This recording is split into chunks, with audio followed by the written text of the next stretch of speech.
Hello, my name is Hamlet Dobbins, and this is Memphis Material, an oral history project chronicling the stories of the visual arts in Memphis, Tennessee. Memphis Material is a podcast celebrating the personal histories, intimate stories, and the studio practices of some of the people who help shape the creative landscape of our city. The unedited interviews are recorded at the Memphis Listening Lab here at the Crosstown Concourse. The website is designed by the wonderful Brian Dixon. Today is Saturday, March 29th, and I'm here with Maysey Craddock. Maysey, thank you for joining me and coming in and letting me do some recording. Thank you, Hamlet. It's an honor to be here. All right, you ready? Easy first question. What is your earliest memory of art? My earliest memory, I don't know if it's a specific memory or if I've tied it to a visual memory because I'm very visual, but it's one of those plates that we used to make that were laminated where you drew on it, and I was 2 when I did it. Where was this that you made this plate? Maybe I guess it wouldn't have even been preschool because I was 2. Okay. But I have it. You mean, was it one of those things that your folks had, or did you guys go to a place? No, I mean, it would have been like some kind of little class for little kiddos, and I don't even know if they do those things anymore. But it's some scribbles, and one of them is very much trying to look like a rabbit. Wow. And you still have it? Uh-huh. Now, what about your house? Now, where was this? Was this here in Memphis? Yeah. Okay. I grew up here. Okay. And I can't remember. Siblings? I have 2 sisters, 2 younger sisters. Okay, so they're younger. And so talk to me about the house. Did the house have art? Was it this thing where you were this little kid making a plate with an image on it when you were 2? Was this something that was out of the ordinary, or was this sort of in line with the way your parents worked? I grew up the first 4 years of my life were in a really small house over on Rosemary Lane in Central Gardens. Okay, so you were in a small house there in sort of midtown Memphis. Mm-hmm. Tell me about the house in terms of what was in there. I mean, when I think about you and your family, I think about the connection to art. Was there art in the house? There probably was art in the house. I don't remember actual paintings in that house. I remember them from later on, but I do. My grandmother had a lot of art. I remember visually, like from that house, more patterns. Like there was a wedding quilt, the ones with the kind of concentric rings that are made of little patchwork pieces, and all of the patterns on that. And I remember curtains, it was early 70s, so kind of that kind of thing. Right. Now, who made the quilt? I don't know. Okay. I have that too. But it was just something there at the house. Mm-hmm. Okay. And then you were saying that you remember your grandmother's house. I mean, I think a lot of times we can get the things that influence us from lots of places. Talk to me about your grandmother's house. She lived in Montgomery, Alabama, and she had all kinds of things in her house. She was a big collector and lover of art. She was a physician, which was unusual. At her, in her generation to become a woman physician. And I remember that she had at the dining room table, which is now my office desk, she had, I'm sure they were prints, but they were Miro prints. And I just was I kind of locked into that, his aesthetic and his, like the way those, shapes and lines were made, and I don't know. I just that kind of keyed into me. And she collected a lot of what was his name?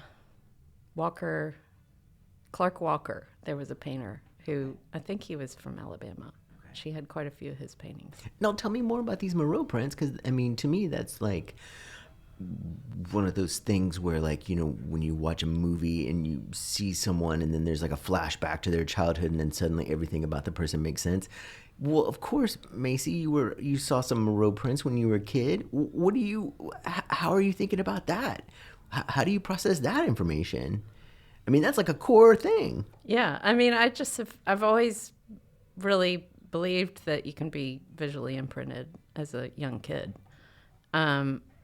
I mean, I'm all about line. Line is the foundation of my work. So, I think I kind of got a lot from that. And also this idea of, I mean, he's far more than a doodler, but that idea of freedom and line on sort of the field. And they were very, if I remember correctly, they were really minimal. I mean, it would have been kind of his red, yellow, blue line on white, something like that. Okay. And then was art a thing that was talked about in the house? Was it a thing that was just kind of taken for granted that it was there, or was it something that people were like, "Oh yeah, there's art here"?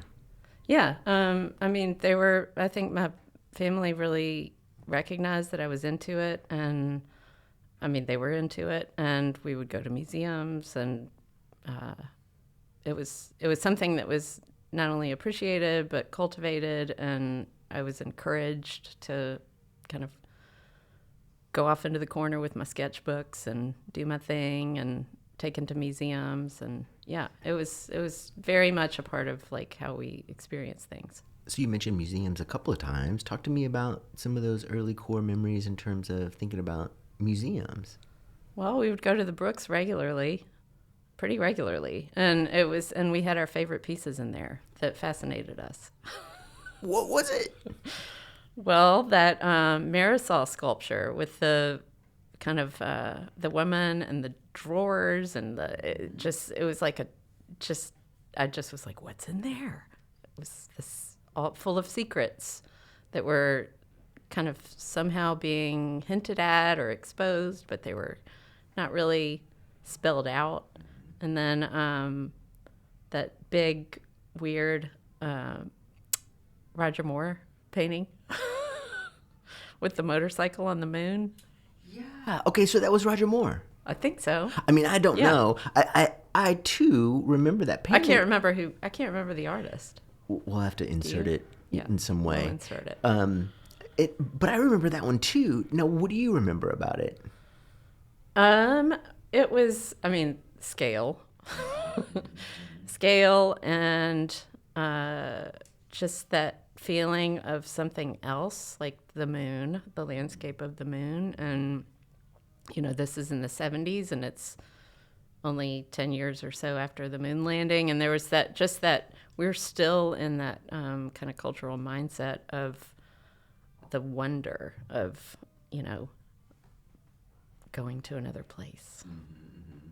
Yeah, I remember that it was super realistic, and I remember just being like, whoa, they painted this. And then I remember the detail on the motorcycle engine, or at least my mind now remembers that. And if I remember right, the guy had sort of a beer belly, and maybe you could see maybe his gut, or maybe I remember there being some sort of like a physical aspect to this man that was sort of large and imposing.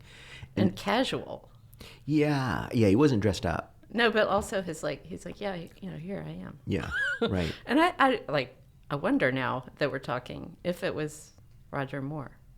Okay. But in my head, it's James Bond. But I have not seen that painting in years, in decades. And it is for sure one of those things that like I really remember. And I also remember it being really big. It's huge. And then somehow in my brain, I also remember it being entirely too large for that space. Like I remember being conscious of that even as a child, that it was like just barely big enough to fit in that room. And then tell me a little bit more about that Marisol piece, because I think that's another thing that a lot of Memphis kids that went to the Brooks sort of have in mind.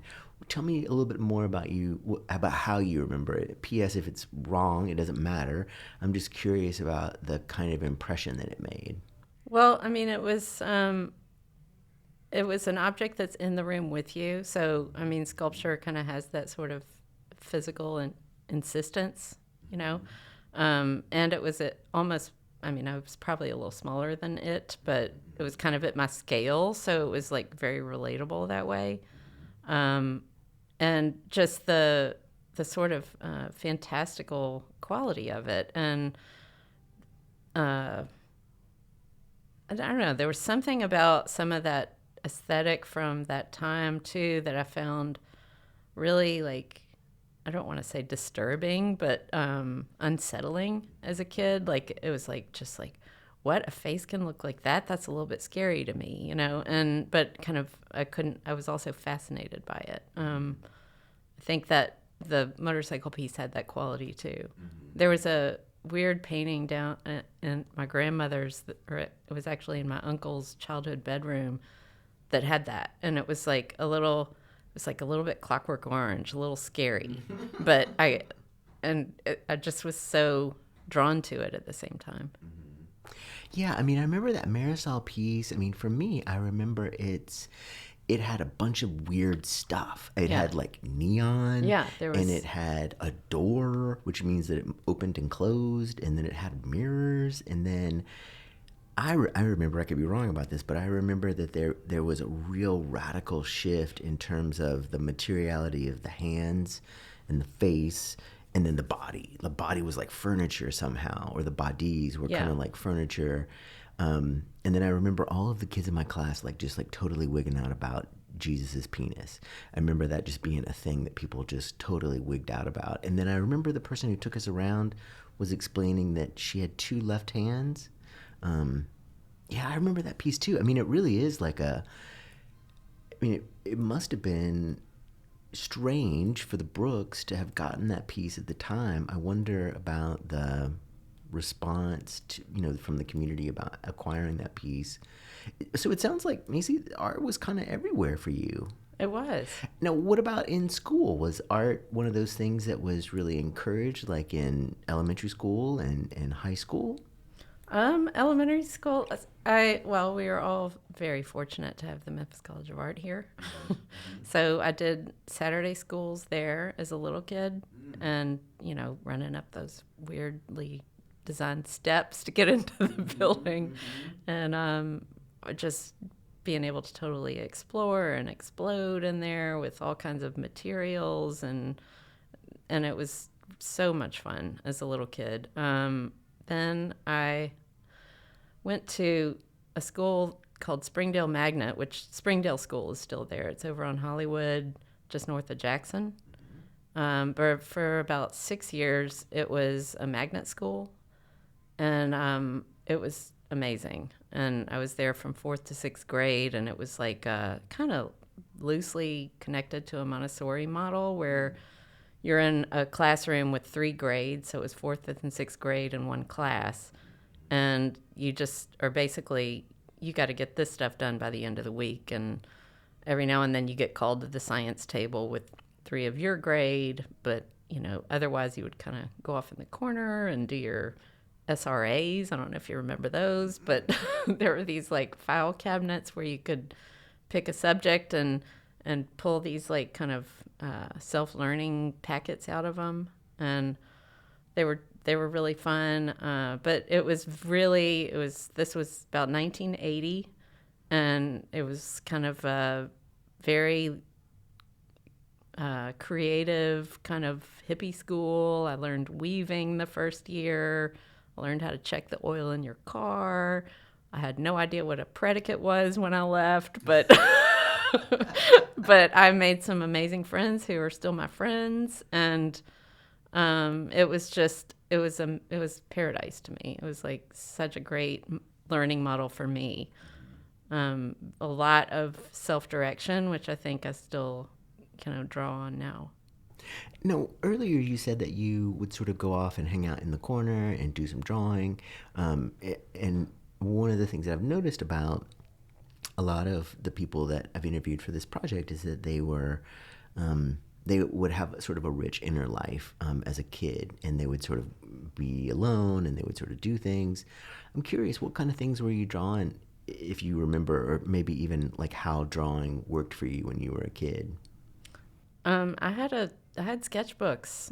I don't know when I started having like designated sketchbooks, but I have a huge box of them, like going the whole way. And they were a lot of faces, tons of faces and bodies and more human form, which I don't have in my work now, but when I doodle, that's what I doodle. It was really more just free drawing from my imagination. And every now and then I go back and look and see that I was trying to like actually draw something that I was seeing, but that was really rare. Now, what other kinds of visual information were you taking in? Like, I know a lot of kids, and especially in our generation, we were seeing, obviously art around the house, but we were also seeing comic books and cartoons and album covers. What about for you? I mean, I looked at a lot of art books. I looked at we had a photography book that I would just like go sit on the couch and look at over and over, that was called Family of Children. I still have that. It's a collection of photographs of kids all over the world that's arranged by theme, and parts of it were very unsettling and disturbing and scary to me. Like there was famine and just real poverty. But also, like, there was some Henri Cartier-Bresson photographs in there, and a lot of, like, I look at it now, and I'm like, I know all these so well, and every now and then I'll bump into one in a museum. I'm like, oh, that's from that book. And so, that was a real kind of key thing for me. And then, like, we just had some kind of monographs around or art books around that I just kind of kept going back to, but that was really the one that I just sort of, I don't know, I kept homing in on. That's interesting. Now, what about, another thing that goes along with some of those other things I was talking about were encyclopedias. Yes. Was that also for you? Yeah, we loved encyclopedias. What do you think it was about the encyclopedia? Because, I think there's a thing for us to say, like, well, we had the encyclopedia, but there's something kind of weird about encyclopedias. What do you think it was that drew you to looking at them? It was, everybody had them. Everybody had a set. They were available in your home. And they were just so organized and so, what's the word? Like, digestible. They were not, it wasn't a huge amount of, time. Some things only had a paragraph, but they were also kind of just so random because it was alphabetical. So you could look up dinosaurs and then suddenly be looking at like diverticulitis or something. It was just all mushed together and very like you just kind of follow a train of thought. Right. Now, you said there were other monographs in the house. P.S. I totally forgot to tell you that this interview is basically just a huge pop quiz of your early life. Do you happen to remember what the monographs were? Oh gosh, I can't remember any other specific ones besides a really small one of Austrian artist. I think it was Austrian, Hundertwasser. So like the designs in that, but also the actual book was really. It was like a really pretty little book. It had gold embossed cover on it and that kind of thing. I was gifted a book of Vogue, like illustration, like covers of the illustrations going back to the 1920s. And those were really interesting to me. Kind of the way the design worked, and they were all, it wasn't like photography, it was pre-photography. It was like through 1948 or something. Right. And just beautifully drawn kind of Art Nouveau imagery, but that tied into kind of where I just got so interested in illuminated manuscripts and how things are kind of arranged in a picture plane with like, I guess, writing as well, and how do you incorporate, like, the graphic kind of construction of an image. No, you were also saying that you would go to MCA and do some of those Saturday school things. What do you remember about those? Because, again, that's one of those things where, like, people of our age, that is like a point of great commonality in terms of that space and what it can do to a young mind. What do you remember about it? I don't remember the actual classes. I remember the building. Mm-hmm. The building is so iconic, and like buildings and spaces, I think, I remember that feeling very well. I remember the emotion of loving it and missing it when it wasn't happening. And then there was like a period of time in like junior high and high school where that wasn't available for whatever reason. I don't remember why. My parents kind of helped me find some other teachers because I wasn't really getting what I needed from school besides the Springdale Magnet part I was. But after like junior high and high school, I studied with, I don't remember her name at all, but I had a watercolor teacher and she taught me how to make a wash and to really like flood a field with pigment. And it was just I'm so grateful for that very basic technical lesson. My dad was friends with a woman named Caroline something who was an enamel artist, and I loved to go fool around with cloisonne and enameling, and that was really fun. Wait, what is cloisonne? I mean, I've seen that word, but I've never... It's like if you have a piece of metal that you're going to enamel and you like basically sculpt a wire drawing onto it, and then you pour the color into the wire. It's not really a wire, it's like a super thin, tiny flat bar. So it's a raised well, basically, for the enamel powder.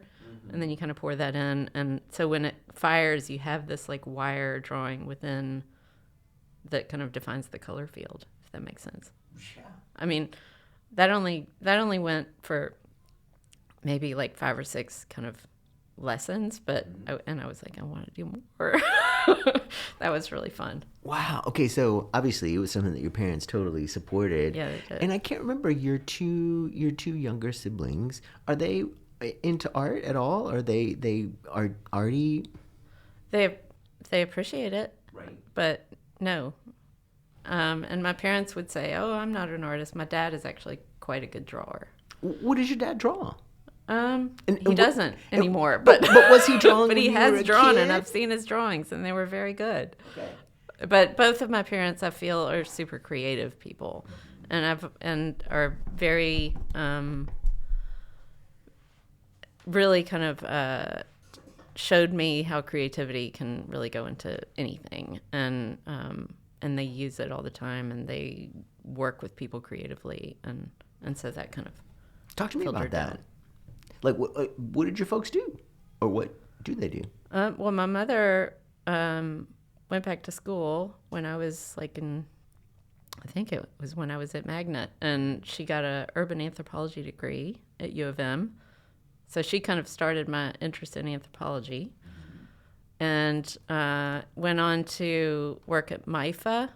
Before it was where it is now. It was like in a house somewhere, and it was very kind of super grassroots, and they were doing a lot of community gardening stuff. So we would go around all these gardens all over the place, and then she ended up over years getting a law degree so that she could kind of help provide the legal expertise there, and then ended up as the director for, I can't remember for how many years she was the director there.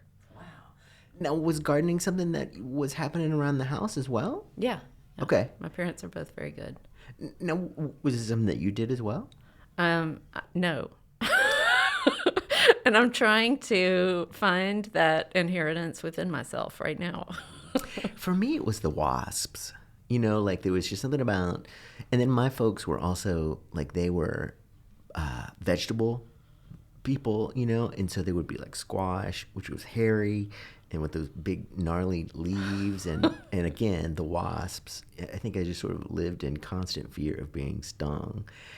But that kind of mentality of growing things. And so when you were talking about your mom and the community gardens, I mean, that's a huge endeavor as well. Was that something that she had been raised with?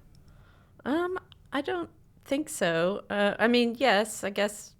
I don't know if I can answer that question. And I don't remember how much actual gardening she was doing, or just organizing of the gardens. Oh, gotcha. Okay. I'm not really sure. I just remember going to them with her. Okay. And what about your dad? You said that your dad would do drawing. Was this something that you guys would sit down and hang out and do together, or was something that you would sort of like he would be doing on his own, or? I think we did some together. Yeah. Yeah. And he loves writing. He loves, I mean, both of them are just so, they really incorporate art into their life. Music as well, a lot of music. What kind of music did you grow up listening to? Oh, Joan Baez and John Denver and Memphis stuff, but a lot of folk and a lot of classical. Yeah. It's so funny, like I asked that question and then you were just like, well, I mean, this stuff. But like, it's so funny. Everybody will like say something radically different in terms of the things that they're doing. And we think like in our own minds, we're like, well, of course I listened to Bob Dylan and complicated math rock and whatever else, like when I was a kid. And so you were talking about your dad working on drawings and writing. What kind of writing did your dad do? Well, now he writes poetry, and he's written a book since he retired about retirement. But he was in insurance, in this family insurance business until I went to college, and then he was like, all right, I'm done. I'm getting out of there. And moved on and took a year to kind of figure out what he wanted to do. But he is really a convener and a thinker and a creative like organization structure person. Okay. And ended up working with the National Episcopal Church to create these like basically postdoctoral or post getting your priest degree education programs, so that instead of becoming ordained and then you get here's your diocese and you get sent to wherever and you're supposed to be all things, but some people maybe are really good with financial stuff but they're terrible with like bedside manner, or they just like don't have all the skills and they don't have like that kind of holistic support to structure and support them so that they can be an effective person. And this could apply to anything. This doesn't have to be religion. Yeah. But and kind of set up this program to build that structure for people. And it ended up going into other denominations, and he retired from that and then started to work with another person in town, Babs Feibelman, to build something called Give Back Memphis. And they've been working on that for about the past 8 years, and they've since spun that off. And that works to bring retired people with skills to the nonprofits that need those skills. So it's just, I mean, they're very involved in the community and really good at finding ways for things to work better and for people to, like, how do you fill that need with what we already have? Yeah, I mean, it sounds like that was really present and really strong in both your parents. I mean, with the work that your mom did with MIFA, and then this work with your dad. Was work something that they talked about when you were a kid? Like some folks' parents are just like, no, we're just going to talk about something else. Or was work sort of a presence in your life? Yeah, I think. I mean, it was always like we always knew what was going on, and we were kind of taken to these places too. I mean, even when my dad was in the insurance company, like we would go with him on Saturdays and ramble around in there and rifle through people's drawers looking for like good office supplies to play with, and there was not really a barrier, but for us as kids between those worlds that my parents kind of inhabited. And we were, even when we would visit my grandmother, we would go on rounds with her sometimes. Wait, what? Yeah. So was your mom a doctor that would do like house call kind of stuff, or are you talking my about grandmother? Like your grandmother, in the hospital? Both, yeah. I mean, she was like that, maybe the last generation of that physicians who would do house calls. She also had a hospital practice, I guess, but yeah. Wow. We would have to get up really early in the morning. That is fascinating. Now, I mean, you talked about your dad's work in the Episcopal Church. Was going to church a part of your childhood? Was faith a big part of it? We went to church. We went to Calvary. My whole family still goes to Calvary. I never really connected with it. I appreciated sort of the social structure that we had there, and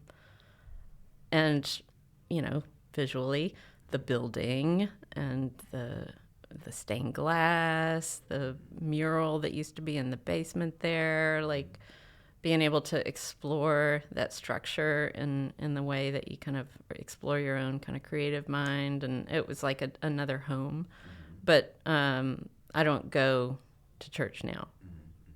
No, I have been to Calvary, but it's just for the Lenten lunch and the waffle shop stuff. What was this mural that was downstairs in the basement? It was like this really long wall. It was sort of a cityscape. Very, I guess it maybe was from the 60s is my thinking, because the aesthetic of it. It was very simple design, very colorful but minimal colors. Like there was like a range. And they just redid the whole building, so they had to remove that. But my mom actually got them to save some panels and took them home and got them framed. I mean, I don't know how they did it because it's like a piece of drywall or whatever, but Okay, so now thinking about, again, MCA, obviously there was tons and tons of encouragement and support from your folks in terms of, here we are, we got this weird kid who likes art and we're going to support, you're talking about having sketchbooks and all of this other stuff. And then the cloisonne just totally blows my mind. Did I say that right? cloisonne. Cloisonne. I mean, to me, that totally blows my mind. I mean, it was kind of like, I remember when I was talking to Don Estes, and Don was like, well, yeah, when I was in high school, I got an airbrush machine or whatever. And I was like, you got a what? When you were where? I mean, to me, that sounds really amazing, Maysey. I mean, in terms of the kinds of things that you were exposed to, and then the school, what was the name of the school again? Stony Brook? No. Springdale Magnet. I mean, to me, that sounds like sort of a perfect storm of creative forces sort of coming together. I mean, again, one of the things I'm trying to figure out with this project is how it was that people became the awesome people that they are. I mean, to me, it's like, I feel like we could just stop now at 34 minutes and go home. But all of that sounds just amazing. What about like when you ended up, you were saying in junior high and high school, you weren't getting the kind of creative push that you wanted or support that you wanted, and that you had this great experience with the watercolor wash. What were some other experiences in terms of thinking about high school and art? Well, I was at St. Mary's for high school. They had Joyce Gingold there doing a lot of work with students, but I never got to take from her. She was teaching in the school. I could have this wrong, but in my memory, she was a teacher at the school before I got there. Okay. And then by the time I got there, she had kind of retired, but she was still doing some after school stuff, but I couldn't participate for whatever reason. Okay. And then they had an art teacher when I became a junior or senior who we kind of like clashed a little bit. And I was like kind of pretty advanced in what I knew already and what I wanted to do. And I just needed something a little bit more challenging and specific. And then we ended up like figuring it out, and she was wonderful. And I'm really sorry, but I cannot remember her name. But she was a great, she kind of recognized like I needed something else and worked with me to find that. I ended up going, and this was good. I ended up going to AP at MCA with Bill Hicks my senior year. Whoa. Which was, thank goodness, because I really I missed out on that at Central. I mean, I saw all these friends at Central who were getting this amazing instruction from this guy. I mean, he is sort of like this Memphis institution in terms of people who were connected to him, who later became awesome possum makers. What was it about? I mean, so, okay, what was the structure of this AP class? Was it one of those things where it was like every Saturday? It was Saturdays, and it was like, I guess all the kids who weren't at Central who just wanted that level of instruction, and it was like so what is the word, empowering, like, and affirming, and he just treated us like grown-ups. I mean, he was like, you got to work, we're getting a nude model, you're not gonna like get all nervous about it, you know. And this is how it's done, and this is the art world. And it was just really, he pushed us really hard. And also I remember somebody came in with a big box of Rembrandt pastels, and he was like, oh, those are the best. And and that just sort of, I was like, really? And and what about, you mean there's like materials are not all made the same? And it was just this, you know, what about that? What is it about the actual like product that is good for artists too? And how you can, like, you know, if you can be fortunate enough to invest in a big box of assorted Rembrandt pastels, like, what's the difference between that and what is kind of bought with the school budget? And it was huge. Right. Now, talk to me a little bit more about Hicks in terms of these classes. So it was every Saturday throughout a semester or throughout a year? I think it was the whole year, or at least a semester. Okay. And, you know, we had a portfolio that we ended with. And okay. Now, talk to me about the cohort. Talk to me about all of the things that have to do with this AP class with Hicks. Because, I mean, again, he's sort of this figure that looms large in the mythology of a lot of the people I've talked to. Yeah, I don't remember how many kids were in there. I mean, it maybe was about 15. I didn't really know anybody, so that was probably good for me too. It was very, you know, going out into something completely new. And it wasn't like we had time to bond, you know, because it was just Saturdays, and it was probably maybe 2 or 3 hours. But it was challenging because there was this critique aspect that came into it, which I hadn't had before. And, you know, that's a lot of vulnerability and responsibility to be able to talk about your work and to accept how other people talk about your work. I'm going to get a sip of water. Yeah. Now, what do you remember about those critiques? Because, I mean, I think, for me, I'm thinking about this selfishly, of course, as a teacher, and thinking about how I deal with a lot of freshmen, a lot of people who are, you know, straight from high school. I'm curious, what do you remember about those critique experiences with Hicks? I remember there was one exercise where we had a piece of, I guess it was paper, and it was divided into 4 squares with masking tape. And we had to do like a different value version of an image within each one. So it was like, you know, just grayscale. And I mean, that's as far as I remember the instruction of it. But at the end, when he talked about it, he went through and told me why this one worked and why this one did. He like really kind of broke it down. Like, what is it that makes this thing work? And where is it kind of falling short? And I just, like, having something really kind of taken apart and explained that way to me was it just made me go home and think about it, you know, in a really more critical way, and kind of gave me skills to be self-critical not in a denigrating way, but in a really constructive way. No, you were talking about the other kids in the class and not necessarily remembering them specifically. What kind of a kid were you? Were you a particularly social kid? Were you a nerd? Were you a popular kid? What was the high school Maysey like?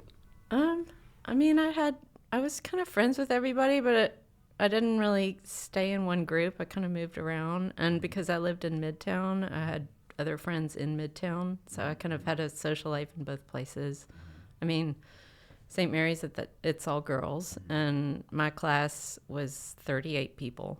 It was very, very small. Yeah. But, and a lot of people had been there the entire time, and some people were kind of coming in late. But, I was very grateful, really, to be in a space too where a lot of I had a social life with kids from Central and other places.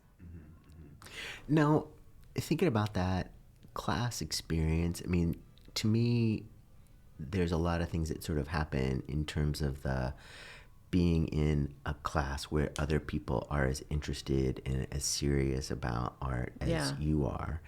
How else do you remember that experience with Hicks? I mean, sometimes it's about the seriousness of the teacher.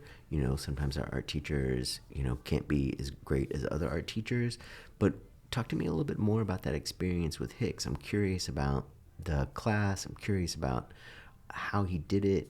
And I love how you were talking about how he broke the information down for you and gave you something to really chew on. That's a really hard thing, I think, for someone to explain to someone as young as you were at the time. What are some other things that you remember about that experience? I mean, I very clearly remember the nude model day. Right. Because it was just, he didn't, I mean, as far as I know, he didn't call my parents and say, this is going to happen. Is this okay? It just was, this is what you do. And you have to learn this. And you need to really, this is a really important way for you to understand how to pay attention and see something see something in a way that breaks it down into a structure that you can translate to the page, as opposed to what it is and all the cultural stuff that comes with it. So I pretty quickly forgot that it was a nude model up there, and I was starting to understand negative space and trajectories and geometry, and because I really wanted to make a good drawing, and I needed to forget about all that other stuff and the embarrassment and all those things that are pretty natural especially as a high school senior who's in a co-ed room. And was that sort of a strange experience? Well, being in the co-ed room? Yeah. No, it was great. I mean, for sure. No, it was good. I love that thing that you said about how it quickly shifted from being sort of strange and awkward and alien into recognizing that you had been set a very difficult task of drawing this figure. I always tell my students that too. I'm like, there'll be 5 minutes where you're like, oh my God, there's a nude person there. And then at some point you're like, oh, how am I going to get that shoulder? How am I going to get that clavicle and all of that? That's interesting and amazing that you were exposed to that at such an early age in terms of A, Bill Hicks, B, the MCA experience, and then all of the seriousness that goes along with that. Yeah. You said you wanted to be sure to get it right, or you wanted to be sure to make a good drawing. Were you a competitive kid? In art. But just in art? Just in art. Okay. And not in other ways? I don't think so. Did you do any sports or anything? No. It's funny. Every once in a while, we'll get a sports person in here. Okay, and so you were there. I got kicked off of everything. You did because you were such a troublesome child. No, I think I just wasn't very good at it. Yeah, and if there's anything sort of body oriented that I would do, it would be hiking, and that's competition with self. So. Yeah. And really just kind of an excuse to be in nature. Alone. Yeah, exactly, and alone. Okay, so you're there in high school, and you were saying earlier that your folks were there on Rosemary. Your family kind of stayed in Midtown? Yeah, we ended up moving over to Carr Avenue. Okay. Literally 4 blocks away from the first house, right. And that's where I grew up. Okay. And then what happens after St. Mary's? What kind of decision-making process went into what happens with Maysey after that? I ended up going to Tulane. I was interested in art school, but I was discouraged by my family from going to a full-on just art school. I think they, as supportive as they were, it's like, well, you can't really do that. So you need liberal arts education, which I'm very, very glad I had. I ended up at Tulane. They do have an excellent art department. Newcomb, like, it's a pretty old school, but back in the day, Newcomb was the women's college and Tulane was the men's college. And by the time I got there, it's been long integrated. But Newcomb is especially known for the ceramics at like early 1900s and into the 1920s and 30s. It's very, very special, like kind of the ceramic program and the Newcomb pottery. It's a thing. Like it's kind of in that lineage of Walter Anderson and all of these kind of Gulf Coast artists. And ended up going into the sculpture program because I thought, well, I love to draw and I can do that. I don't really know a whole lot about painting, but I figure I can kind of teach myself that if I need to. But sculpture, welding, all that stuff, I definitely need instruction. And they had a really kind of vibrant sculpture program and glass blowing. That they're very well known for their glass blowing, which is still a super strong part of the art department there. And I ended up going into a BA program because I wanted to double major with anthropology. And ended up minoring in Latin American studies because it kind of all dovetailed together. Now, what was it? I mean, you were talking about Tulane and how it had a good art program. I mean, that's such a huge decision. I mean, many of us are sort of defaulters to, the closest school, or defaulters to, like the big state school because that's where our parents went or whatever. How was Tulane even on your radar? Well, I have to be honest. I didn't really go there for the art department. I knew that it had a good art department, so I wouldn't have made the decision otherwise. But my grandmother had gone there. There was a little bit of a family connection.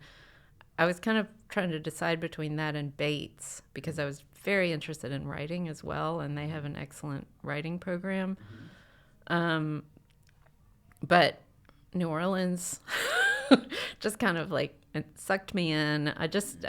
I ended up south, and I really loved it there because I felt like once I got into the studies that I wanted to do, absolutely I was a student of Tulane, but I was also a student of the city. And it's just so embedded in the fabric of the city. And the art department was so small that a lot of my friends were in the graduate program. And so it was this like real age range of people I was hanging out with all the time. And I kind of came away with one friend from my class who is still one of my very dearest friends, Lauren Schwerd, who's now the sculpture professor at LSU. We were the only sculpture majors, 2 girls, and in our class of 93. But we're like really just in this whole like scene that was the sculpture and glass and 3D program at Tulane at the time. Now, what about your friends from high school? Was it one of those things where you were sort of an anomaly going off to Tulane? Oh no, I did. Yeah, I had one good friend from St. Mary's was also at Tulane, but we kind of didn't really socialize too much during that time. We just sort of went in 2 different directions. But she's still here. Now, you mentioned writing. You said that they have a really great writing program there as well. How was that? Was that a part of your high school life as well? Yes. Okay. What kind of writing? Poetry. I did a lot with I think it was called Wordsmith. There was like kind of competitions, as I remember, in the city. I kind of took part in some of that. Yeah, we still have those. Yeah. What do you think it was about that clicked for you? Was it the connection to writing with your dad? Was there also a lot of literature and books around? Yeah. See, now we're going back again because we didn't do all the things. Let's just loop back. I'm totally okay with that. I've given up on the chronology. Now talk to me about the books though. I'm curious about that. Yeah, reading was huge in our family, and also in school. But I think language was really important. My parents, my dad, they both have done a lot of public speaking. So, there was this real like how do you do that? How do you project? How do you arrange your voice in space? And then how do you articulate a thing? I liked I got into writing really at St. Mary's with my English teacher, Mrs. Gill, who very, she just really supported the way I was exploring how to find language and visual in the language. And I think she got me into these competitions, and I won one. And I got some speakers. You mean you got like some speakers? Yeah. I was like, that's what I want to do with my money. I want to listen to music. I see what you're saying. That wasn't the prize from Wordsmith. No. That was what you did with your winnings. Okay. Now, again, thinking about writing, what kind of books were you drawn to when you were a kid, or during this period? I mean, we read the whole time. Of course, like as a little kid, it was like all the fairy tales and Secret Garden, and I remember. Sorry, I'm blanking on things that just really connected with me. Was it stuff that your folks would have around the house, or stuff that you went to the library? Yeah, we had things that we did both. Yeah. We did both. Okay. Yeah. And then thinking about that, even you were saying that your folks, everybody was kind of always reading. What kinds of things were around? I mean, you talked about the fairies, but I'm curious about some of the other things that your folks were into, or that your sisters were into, in terms of thinking about literature, because that's such a huge part of how we're formed and how we think about ourselves. Yeah, I mean, the classics were all there. I remember my parents giving me, I was quite young when they gave me On the Beach to read. Okay. And I can't really tell you what that's about now exactly, but I remember being very struck by that. I was probably a little too young to read it, maybe. But I was kind of challenged to kind of just go for it with some stuff. St. Mary's was very hard, and we had a huge reading load.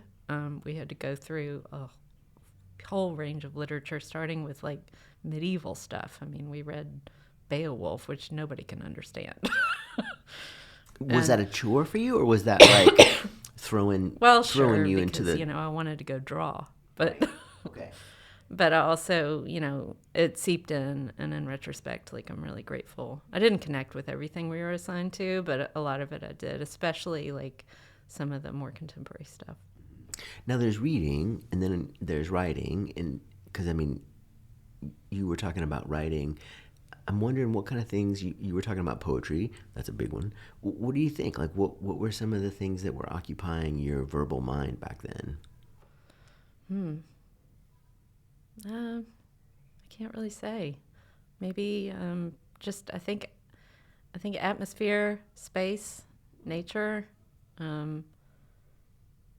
I can't really even remember what it was that I wrote, but I liked the riddle of finding language, the riddle of fitting language with expression.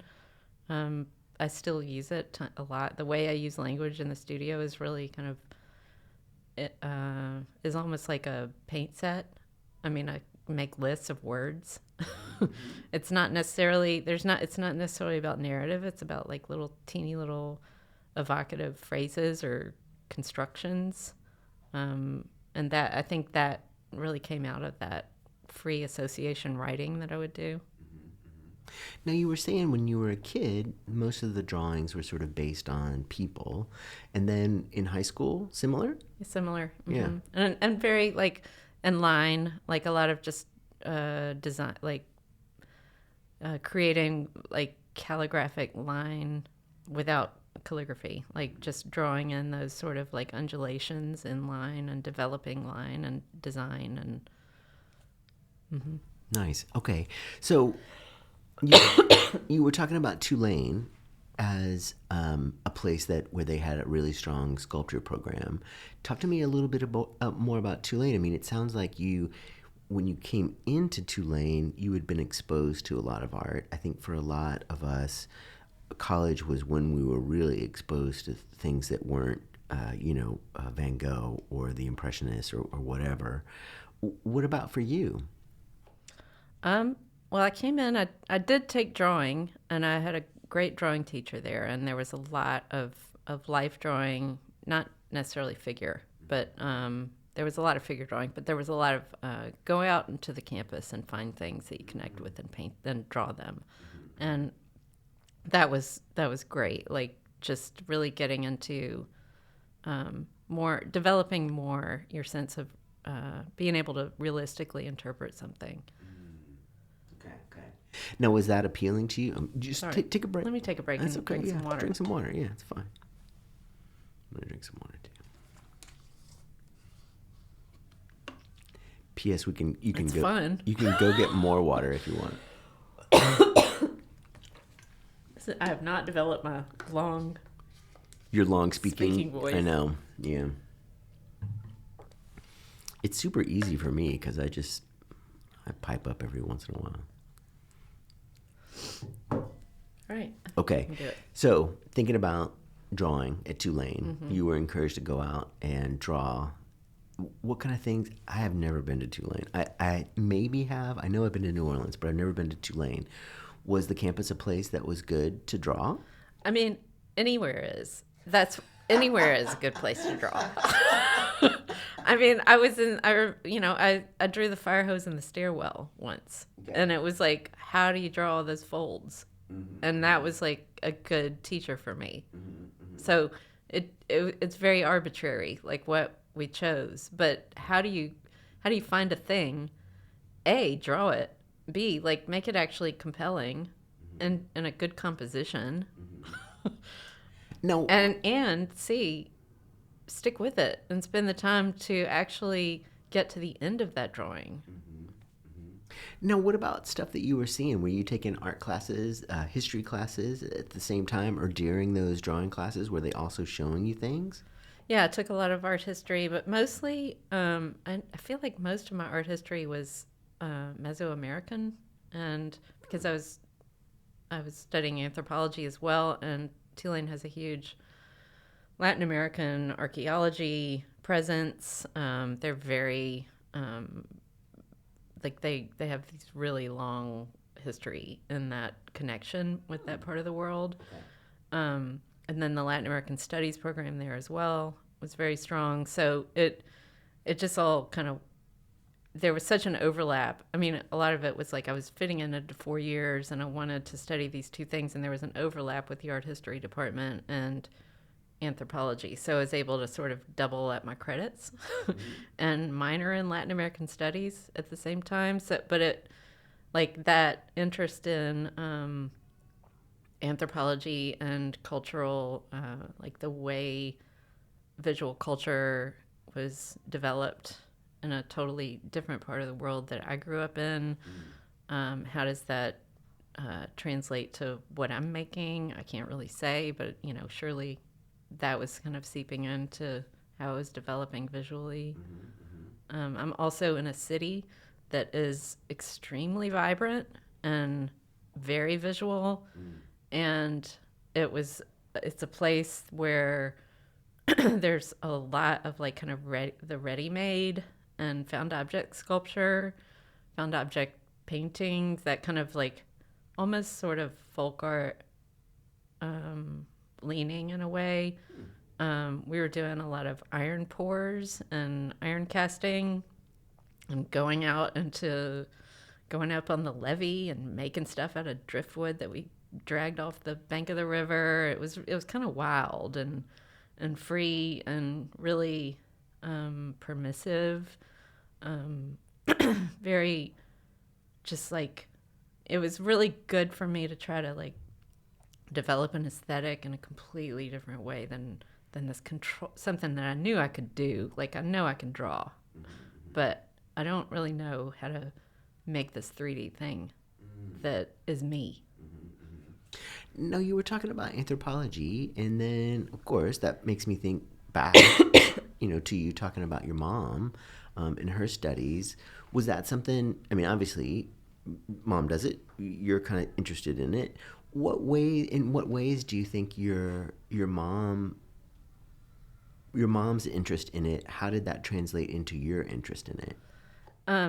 I very clearly remember her opening a book and seeing a tiny like picture in the book of Pompeii and the figures, the cast plaster, like vacuous shape that they cast of these, 2,000-year-old voids. And I was just like so blown away by that, and how that even happened, like just the narrative of it, first of all, and then the way it was, the way that site has been just like continually like addressed and kind of interpreted for now. Also, she would take us out to the fields in Mississippi, and we'd look for arrowheads.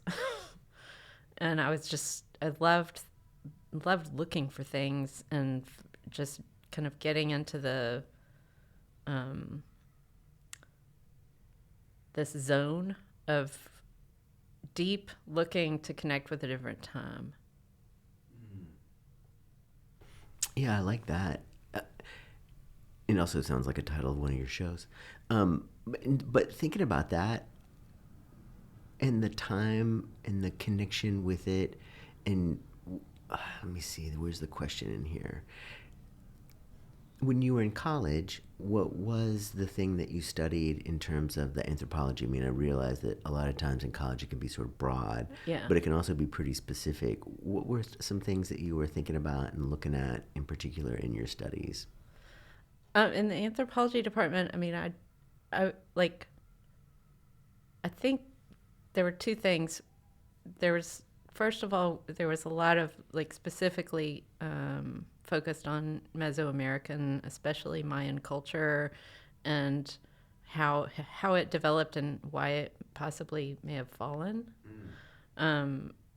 But and that was really interesting, and I still I think a lot about like how we were invited to look at that process as of like culture over a long span. Sorry, I keep moving away from the microphone. You're okay.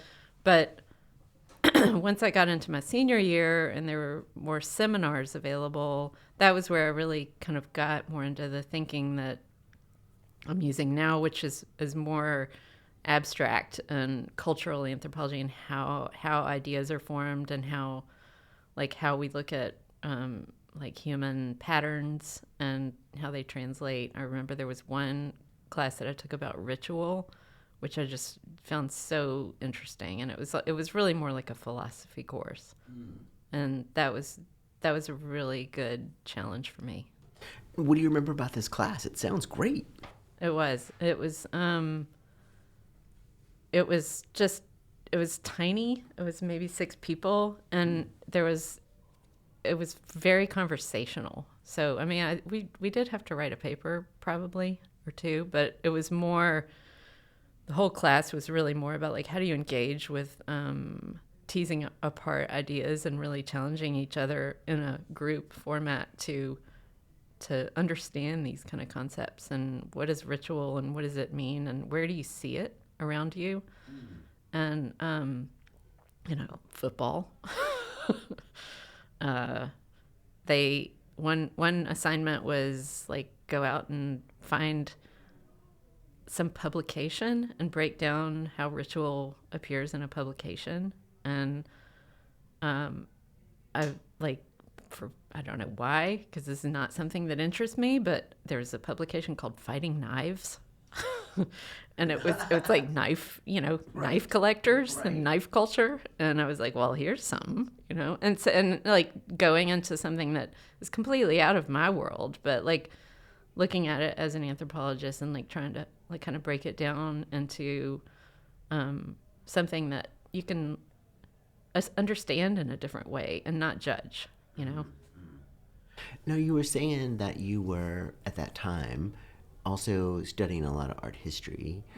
What in particular do you think drew you to that? And then what was the most exciting part, you think? Well, I wish that I had taken more art history, to be honest. And I wish that there had been a lot more contemporary art history. I didn't have a lot of that. I did take a class on Romanticism, which was great. Like I got a good foundation in like 18th century work. But I because I was doing such a class load with what I was studying, I missed out on some things. I didn't get to take any painting classes. I didn't really get. I mean, I think we had an intro to art history, so it would have been like a lot of early stuff. But that's something that I've been very lucky to just be able to continually study. We all do. Yeah. And then talk to me a little bit about the sculpture area. I mean, and glass and all of the other things that were going on there, because it seems like that's a very particular area and then you were also talking about iron pours. These are things that you don't normally find in every sculpture program in great abundance. Talk to me about how that sculpture program worked. Well, I had a teacher called Barry Bailey. He was really into casting and was hooked into this kind of collegiate community in the South of iron casting and other metals too, but we mostly did iron. We would travel for these pours. We went to Sloss in Birmingham once, and we were in Beaumont, Texas once. We would just go to these pours where like all these different like teams would show up, and the furnaces were crazy. And they've had a couple of shows here at the Metal Museum of the furnaces. And the culture was just kind of wild. It was like just real, very masculine, like heavy, hot. And we had to wear all this stuff, and it was, it was like hard work.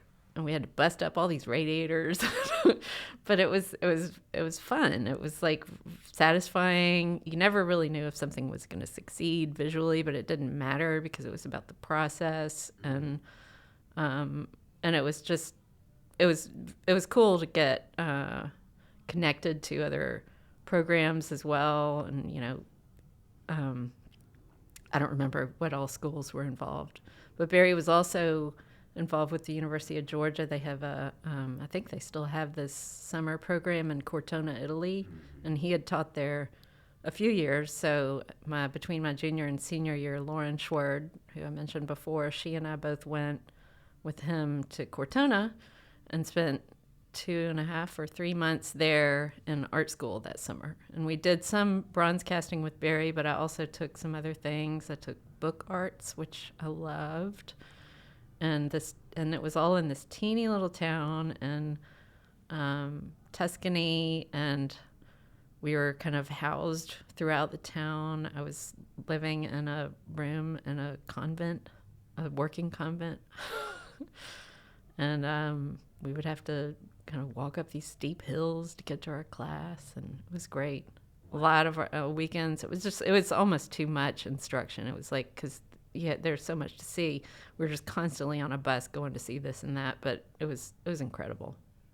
Yeah, I mean, I know I think I had a friend who was in grad school at University of Memphis, and he did that semester abroad in Cortona, and I remember it being really transformative for him.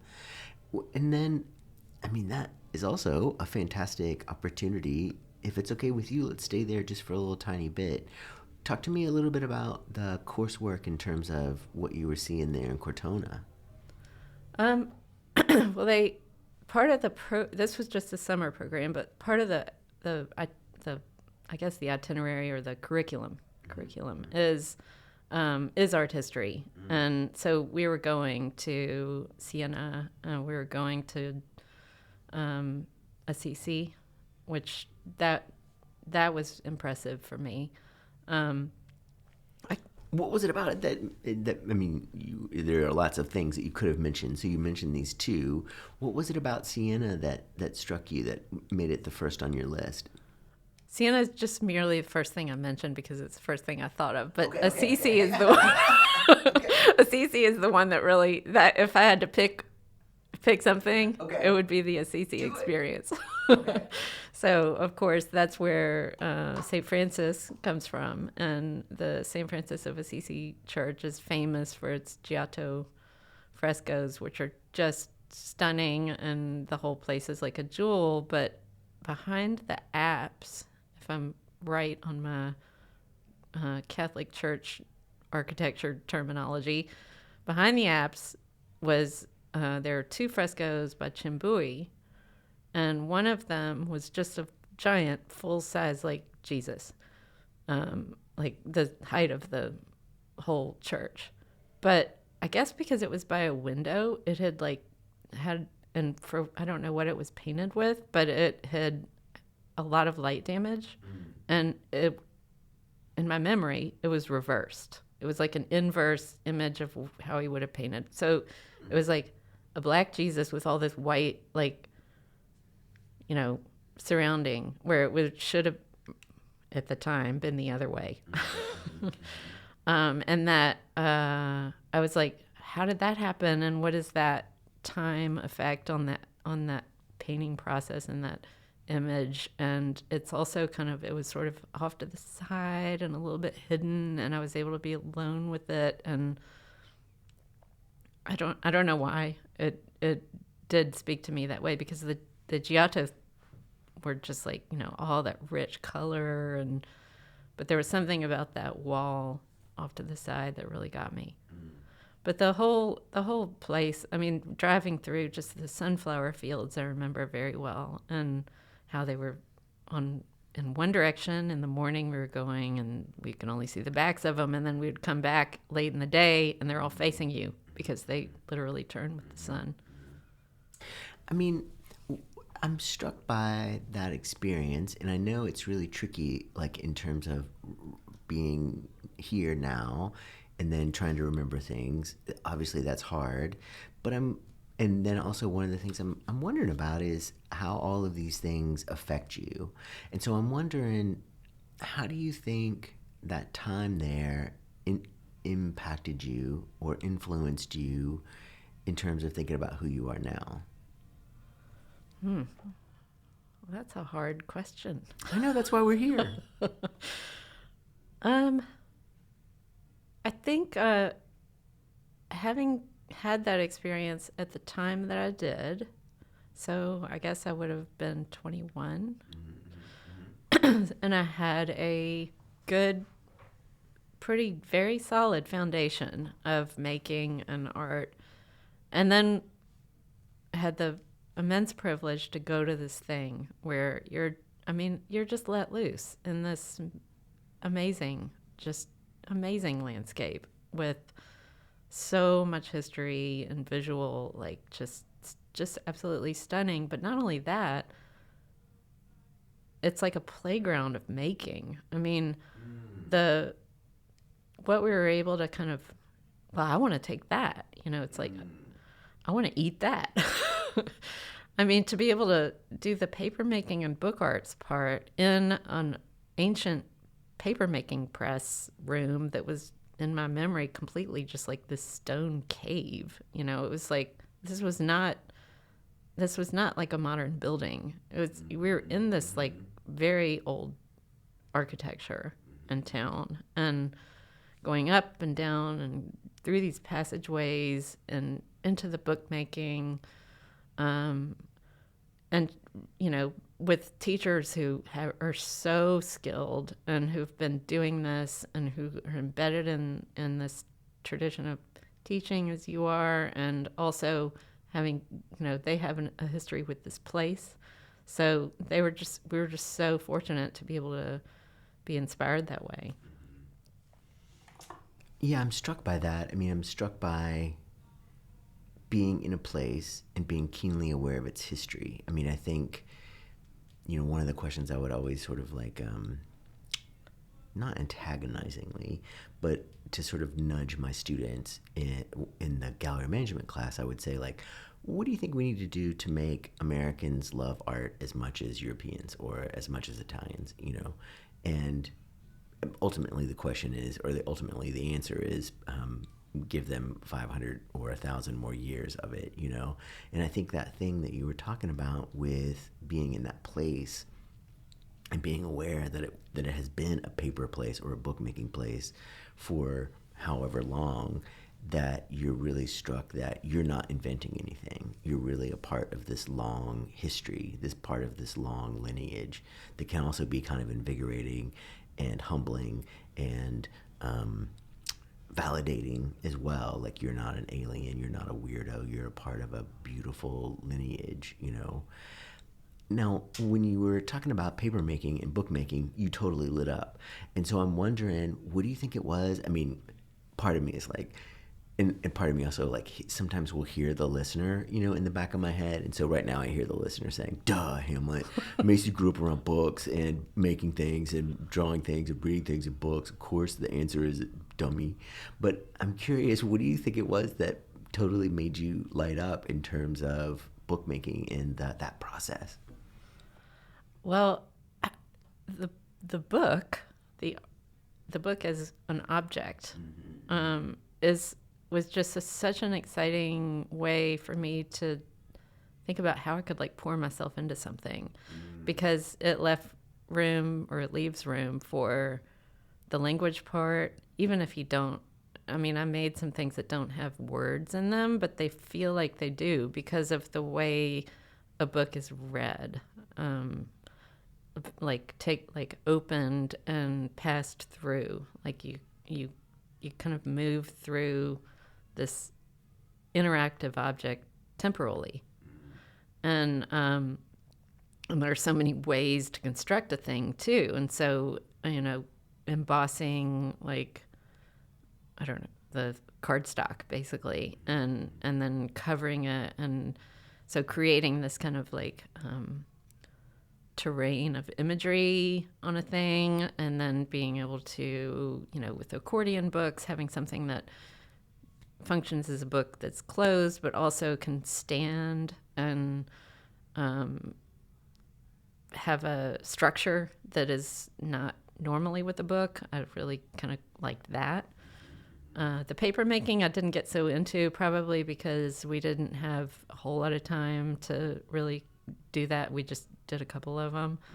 But I do remember that, like, I mean, I do remember the stone kind of like troughs and moving around with this like pulp and shifting that in the water, and sort of the materiality and elemental quality of it. It's so simple, you know, water and tree and, you know, the chemical process that happens in there that binds the paper together. I mean, of course, all of it was just dipping a toe in. Like, I barely touched the surface of it, but it would be incredible to there's so many things that we as artists could just like dig into materially that can't fit it all in, right? I mean, that seems like it's a common thread for you. I mean, just talking about the process of making and thinking about Tulane. I mean, so much of what you were talking about, I think, is kind of a common thing where we, and by common I mean it's just sort of shared, is this idea of the physicality. You know, like you were talking about breaking up the radiators, and you were talking about shifting the paper, and it's this very physical process. I'm curious, what were some things that you were thinking about in terms of what you were going to use all of these physical processes for? Like, what's in your brain, what was like the theme, or what was the idea for you in terms of the work that you were making then?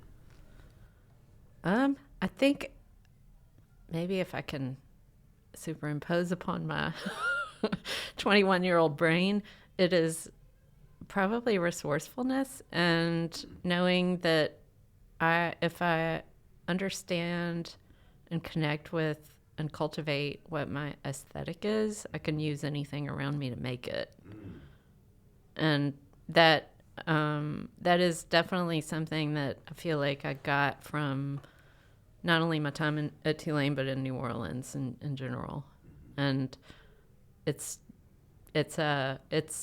everything is possible right at hand if you're not going to be a snob about what you use.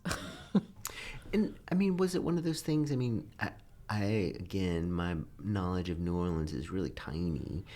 Talk to me about that sort of resourcefulness, and if with that thing that you just said, how does that apply to New Orleans in particular? I don't know if it was New Orleans. I mean, I think it was New Orleans because I was there, but it was also probably, it might be that time in art history too, maybe more generally. But I mean, this was, this is a city that really is more known for its music, its food, and, but it was really cheap to live there. And it was really easy for an artist to be an artist there because they could afford to do it. And there's so much available. I think like the 3D kind of part of that work and of the work that I was like seeing in New Orleans and the glass, even though I didn't do very much glass, but the glass culture down there is pretty strong. And that there was so many artists they were always combining it with things. And there was always like metal and glass or wood and glass. The glass, Gene Koss, who built and ran the glass program at Tulane, made these huge, monumental glass and just like a railroad tie that big with all these glass components kind of coming out of it. I mean, they were very, very big, monumental pieces.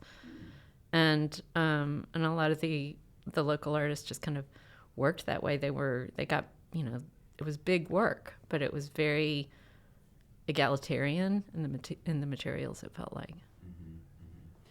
And also, I mean, I think one of the things that you also find in cities, I mean, again, I don't know very much about New Orleans, but if I remember right, there is a kind of scrappiness that is also present in Memphis, and maybe a scrappiness that comes from needing to make do with the things that you have. And so, I mean, and obviously that's perfect for people who are thinking about found sculpture and found objects. Thinking about, and then also you were saying New Orleans is really just like a visually interesting city. What about like the art scene there? And I use like art in the quotation marks. What about like the art scene there in terms of other artists who were making things? And then if I remember right, the Ogden is a really wonderful museum. And then the New Orleans Museum of Art is also really great. Was that a part of it as well? The Ogden was not there when I was there. Okay. That came later. Okay. And yes, it is excellent. But the Contemporary Art Center was there. Okay. And it was, I think that maybe started in the 80s. Okay. And it's a building down in the warehouse district that had a couple of different spaces within it, and it was very like kind of more edgy and dynamic, and they had some great shows. The whole warehouse district, there was a big gallery scene there. We would go down to the openings once a month and walk up and down Julia Street. But, you know, citywide, there was just, you know, there was some really fantastic artists. Ida Kohlmeyer, John Scott, he was teaching at Xavier. The Steve Rucker was teaching ceramics, I believe, at Loyola, and his program was really involved with the Tulane one. We would do stuff together. One thing that happened every year was we would go to what's called the Ferret Levee, up on the levee on the uptown kind of side of the Mississippi River. On the other side is just what's called a batteur. So that's the space between the levee and wherever the water is. And sometimes it was quite big, and if the river was low, and sometimes it was high, and there's just a lot of stuff down there that you can make art with. And so we would have Ferret Levee weekend, and we would go make these giant, like, we would just turn the whole space into outdoor sculpture land out of anything we would find. And I think we might have done some pours there too. There were definitely some bonfires. There was definitely some partying going on. It was pretty crazy, and a really fun, like super exciting tradition of just make stuff. Just go down there and make stuff. You could bring some wire and some pliers or whatever, but probably somebody had a chainsaw, you know. I mean, it sounds like I mean, it sounds like, again, this kind of like perfect storm. I mean, here you are in this place, people thinking about found things, and then suddenly there's this one little passage, probably a bunch of them, but one spot that was sort of easily accessible where all of the things that floated down the Mississippi River would eventually end up in sort of on the shore. Now, what kind of things were you finding there? I mean, in my brain, I'm thinking like mostly driftwood, but what kind of things were down there? Rope, netting, little pieces of any like metal stuff, pieces of railroad things, ship detritus, probably just trash even that was interesting trash. Anything. I mean, it was a combination of nature made, nature delivered, and, man's cast off. Now, you were talking about all these other schools. I mean, here in Memphis, when I was at U of M, I mean, we never interacted with the MCA kids, and we never interacted with the Rhodes kids in terms of their art community, and certainly not CBU, and not anybody else, not nobody. But it sounds like this was a city where there were several really interesting art programs that were going, and they were sort of connected. Am I imagining this right? Yeah, I mean, I know for sure Tulane and Loyola were, or at least our professors were. I mean, that was the thing. Is like there was this kind of social network of the professors, and they would just bring us all together. Okay. Mm-hmm. Now, you were talking about the Contemporary Art Museum. What is it called? Contemporary Art Center. Contemporary Art Center. What are some things that you remember about that in terms of exhibitions? Because, I mean, that can be a really pivotal, sort of important place as well. Well, to tell you the truth, I'm blanking on anything specific that I saw there during that time. That is totally okay. You're not defective. Let me think. What do you think, like, what kinds of, you were talking about the materiality, and you were talking about all of these other things. When you think about yourself when you were at school there, what are some of the points of commonality or radical shifts that have happened in terms of your way of thinking about making that's happened between now and then?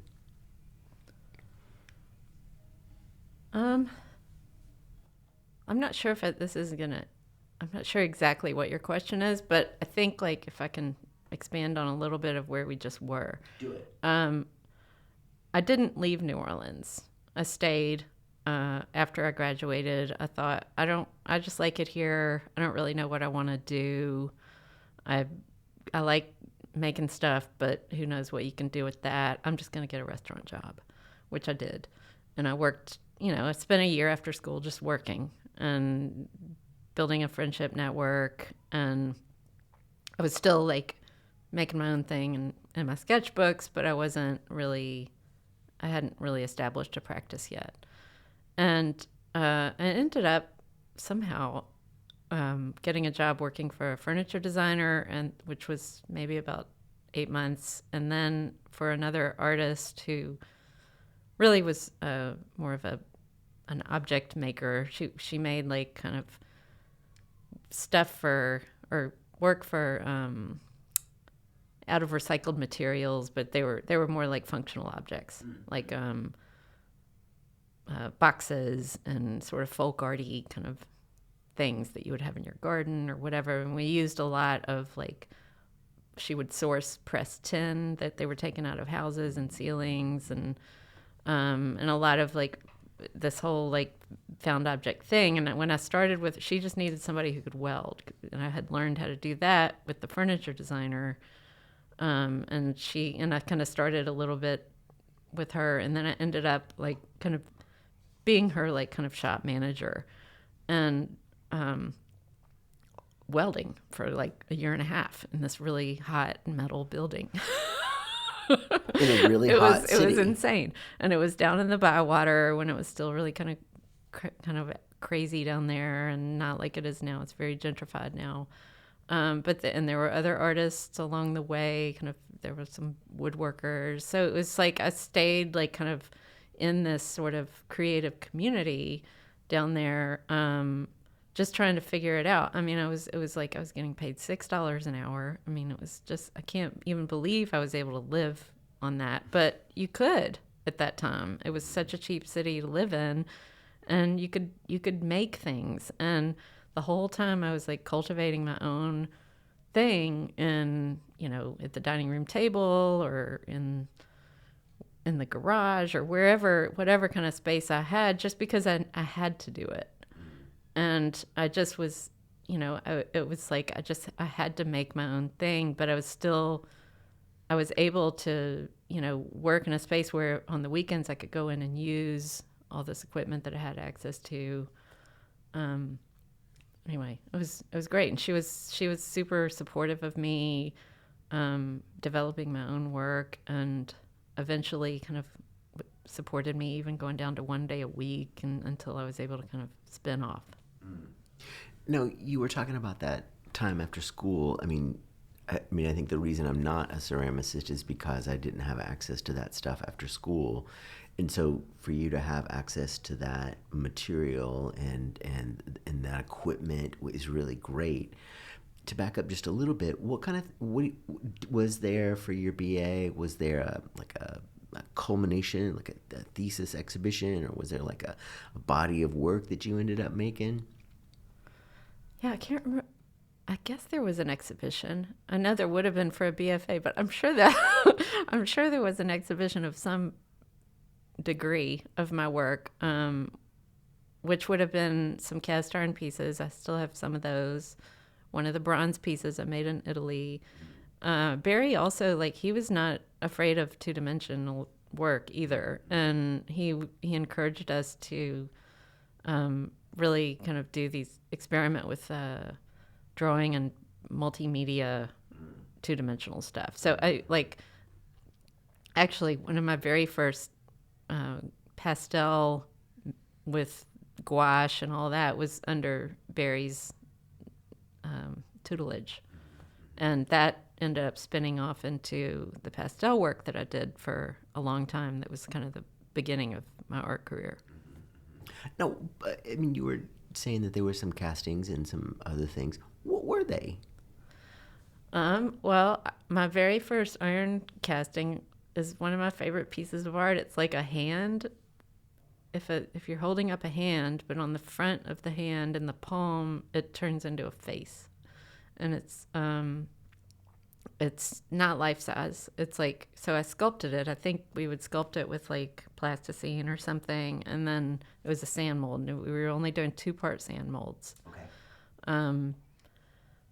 And I needed something to make it be more interesting, or some kind of base or plinth or whatever. And there was just these other kind of really rough cut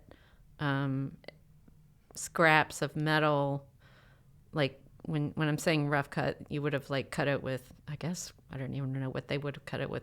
You cut it with a plasma cutter, but I don't think we had a plasma cutter. It was a torch. Cut it with a torch so you get all that slag on the side, all that kind of beady melted metal, but kind of constructed that and almost like a building for this little hand and face combo, and still have that.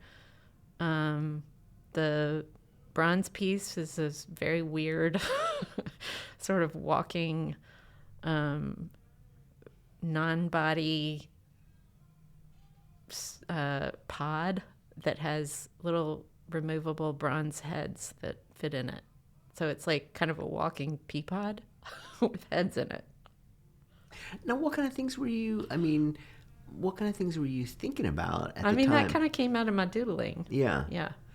Sort of like stream of consciousness. Yeah. Very, very connected to the dreams, and just, maybe respecting the doodle.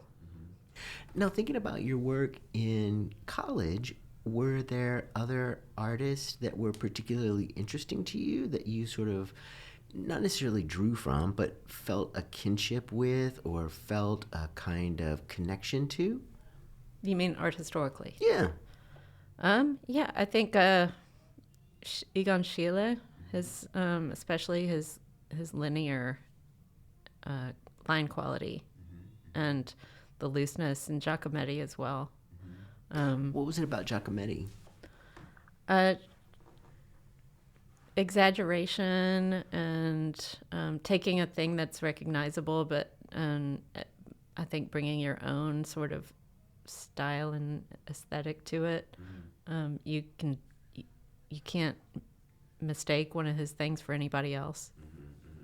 And then also he was somebody that worked really well going back and forth between metal and other materials, or the and 3D drawing. world and the 2D world. Yeah. And would use each one really specifically.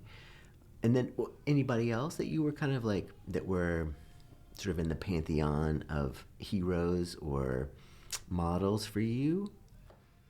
I mean, maybe, I can't really say. I'm not really sure. I don't feel like we talked a lot about art history in that sculpture program. We talked about like making and material and where we were. It was very, besides the Italy part, it was not, it was a very loose program. It's changed a lot now, but it was, I think Barry, like, he did kind of, we talked about Henry Moore's work and Barbara Hepworth, I think especially in terms of casting, but in a lot of local focus. There was a lot of like looking at what's around us and what artists are here in the city making things. Oh, that's really interesting. And so you said that you stayed in New Orleans for some time? Yeah. And then what about the arts community there? I mean, I know a lot of times when we graduate, one of the things we really miss is the connection to the other students. I'm curious, how was that New Orleans art community for you? Oh, it was great. I mean, it was, even if I had friends who were not artists themselves, everybody was interested in it and interested just in culture in general and in the city. A very, very dear friend of mine, Christian Stock, also was at Tulane when I was there. He was a grad student in the glass program, and we stayed super close and still are, and he always was keeping his work up, and his wife Francine Stock as well. So, I feel like I've kind of grew up with makers, and we've stayed makers, and the whole, and also just like the different neighborhoods. There's like different kind of feelings in the neighborhoods down there. Every neighborhood has its own personality, and I lived uptown, but I worked in the Bywater, so it was like going to a different city sometimes feeling, and Now you said the Bywater a couple of times. I don't know what that is. Is that like a, sorry, that's a neighborhood? It's like name dropping somebody you don't know their name. Well, no, but I mean, I feel like that's one of those things where like people who know about New Orleans Yeah. would know about it, but then dummies like me that don't wouldn't. So like, what kind of a neighborhood was it? You were saying that now it's sort of gentrified. What kind of a neighborhood was it then? So New Orleans is like, obviously it's all kind of based on the river there, and French Quarter, which everybody's heard of, is the original kind of seed of that city. And then you go uptown, and that would have been more settled, and Garden District are these big mansions, and it's an older kind of you can feel that sort of colonial and capitalist history coming off of the river. But Bywater, which is downriver from the quarter, is it would have been more working class, and it's also quite old. I mean, but much smaller, kind of a lot of shotgun houses, maybe historically a little bit more Creole as well. When I was there in the 90s, it was really a very vibrant neighborhood, but very different than it is now. It was more African American, a lot of like Irish immigrants settled down there as well. A lot of little corner bars and kind of this sort of real loose street culture. And then right along the river, which is where I was actually working, was where all the wharves are right there. So there's this feeling of industry that is not just there, but you can see it. Like you're standing there and you can see like half of a giant container ship going by because the levee is between you and there, and you can't see the bottom. I mean, they're just towering over you, and you can hear it, you can smell it. There's just that city just is so like sensual. That's a good spot. We can pause there. Does that sound okay? Mm-hmm. Great. And that was the first of 2 interviews that we recorded with Maysey Craddock. That interview was recorded on March 29th, 2025. Please join us next week when we will have another interview with Maysey. Until then, thank you for listening.